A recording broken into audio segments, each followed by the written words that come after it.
Breaking news, আগামী 1 ও 2 মে অর্থাৎ বিশেষ করে বৃহস্পতিবার সকল শিক্ষা প্রতিষ্ঠান বন্ধ থাকবে। আপনারা জানেন হাইকোর্ট থেকে শিক্ষা প্রতিষ্ঠান বন্ধ রাখার জন্য আদেশ দেওয়া হয়েছিল, কিন্তু শিক্ষা মন্ত্রণালয় সেই আদেশ না মেনে আপিলের কথা জানিয়েছিলেন। পরবর্তীতে সে আপিল থেকে ফিরে এসে হাইকোর্টের আদেশ মেনে নেয়। এখন অনেকেই সন্দিহান আসলে আদৌ কি শিক্ষা প্রতিষ্ঠান বন্ধ হয়েছে কিনা, বা শুধু শিক্ষা প্রতিষ্ঠানের ভিতরে প্রাথমিক মাধ্যমিক বন্ধ নাকি কলেজ বা অন্যান্য স্কুল কলেজগুলোও বন্ধ, সে বিষয়ে কথা বলছি।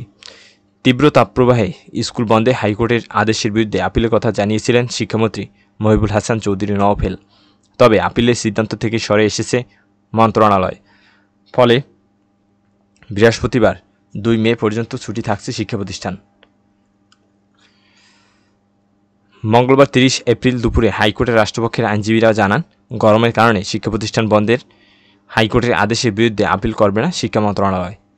সোমবার 29 এপ্রিল বিচারপতি KM কামরুল কাদের ও বিচারপতি খিজির হায়াতের হাইকোর্ট বেঞ্চ প্রণোদিত ভয়ে তাপপ্রবাহের মধ্যে প্রাথমিক মাধ্যমিক স্কুল ও মাদ্রাসার ক্লাস বৃহস্পতিবার পর্যন্ত বন্ধ রাখার নির্দেশ দেন।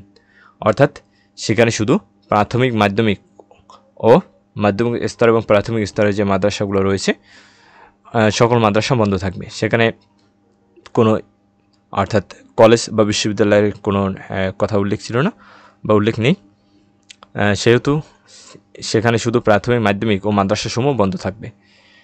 অর্থাৎ বৃহস্পতিবার পর্যন্ত সকল প্রাথমিক মাধ্যমিক ও মাদ্রাসা বন্ধ থাকবে।